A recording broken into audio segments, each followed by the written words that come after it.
Good evening, everyone. So, I am filming this just to talk about the use of a skimmer in a reef tank. For the purpose of this video, I've turned off the blues. I've only got my whites running on my Z-Lite to 1201 Wi-Fi. But I want to take you through to the back compartment of this tank, where I've got my standard Boyu skimmer.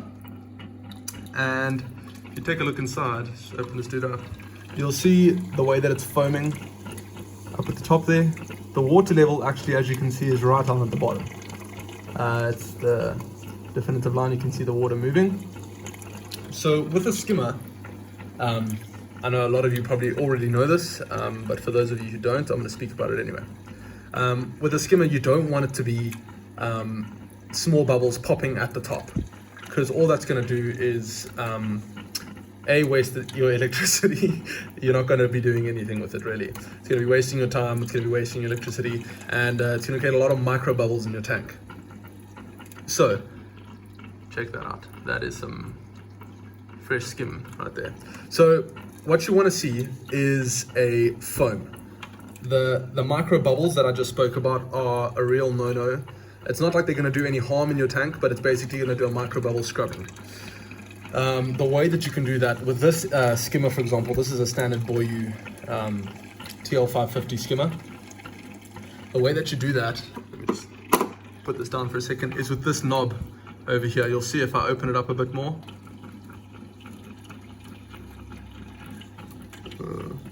Bubbles come flowing over the top, you see that? That's not what you want. You do not want to see your skimmer behaving like that. What you want to see, I think I had it about there, is foam coming up on the top and eventually flowing over into the skimmer portion of your in your skimmer cup where it's going to be caught.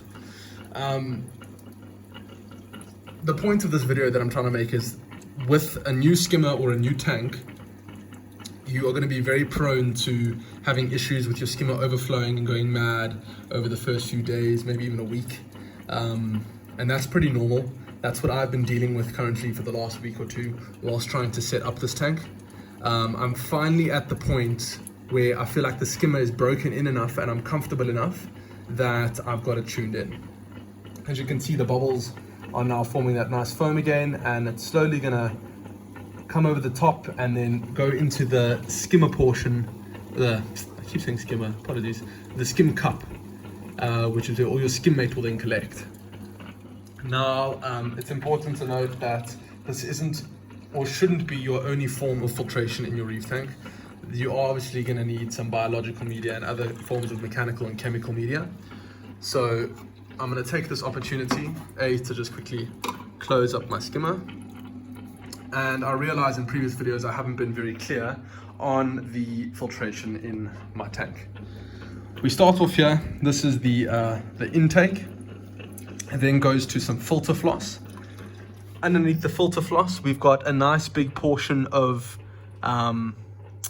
foam, or filter. It's a filter media. It's a type of sponge. Flows down, and underneath this first baffle. Now, underneath my skimmer cup, I have got some from Chem. It's a product called Matrix. It is a biological media. It basically is a very porous little bunch of rocks that your organic bacteria can grow in, and that's what sorts out your ammonia, nitrite and nitrate in your tank. So that's underneath the skimmer. Obviously then from that biological media, it flows up into the skimmer, and we've already spoken about what the skimmer does. It extracts excess proteins and imbalances in nutrients. It then flows through the sponge, which I've used to kind of stop the huge trickling sound of water that I'm getting, and flows into here. Now at the moment I've only got my heater in here, but I will say that I'm probably going to be, in the next week or so, getting some activated carbon, and that's what will then go in my second chamber, which will then be my sort of chemical filtration. So it's going to go mechanical, organic, mechanical again, chemical, and right at the bottom of that I'm going to put in some more sponge and filter floss, just to help with any bubbles that do happen to come through because of the skimmer. Just that when it goes to my return pump, which as you can see is coming up this way, back into the tank. It will then stop any of those micro bubbles from entering back into the tank and causing any of those sort of bubble scrubbing or micro scrubbing that we've been speaking about. So I'm just gonna go and close that up. And now that we've got such white light on, I feel like I want to take this opportunity just to speak about something that's bothering me a little bit. I am not 100% happy with the light in this tank. I'm currently running the Z-Lite 1201 Wi-Fi, as I've mentioned a couple times in the past, but I feel like it's a bit underpowered for the system, especially now moving over to the new tank. The tank dimensions, according to measurements that I've done myself, are 400 mils across, 500 mils down, and from the side on, it's about another 500 mils back. That's excluding the filtration portion of the tank. So, in terms of the full tank display area, we're talking about 110 liters, potentially even a little bit more, maybe 115. So for the Z-Lite 1201 Wi-Fi, it's just too underpowered, even with full blues and full whites. I'm guessing that my power on the sand bed is sitting somewhere between 35 and 50, which isn't horrible, but right up at the top of my tank, I'm probably still only getting a power of about 150 to 200. So very underpowered, especially for the plans that I have in this tank. Yeah, my plan is, if I can save up enough money, I will be looking at potentially purchasing, if I'm saved up enough, a first-hand Reef LED 50 from Red Sea.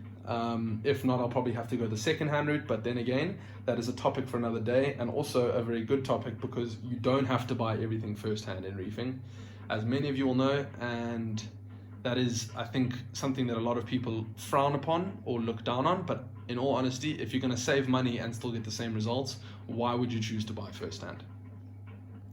So yeah, that is pretty much what I wanted to talk about in this video. It's just the filtration and me looking to upgrade my light.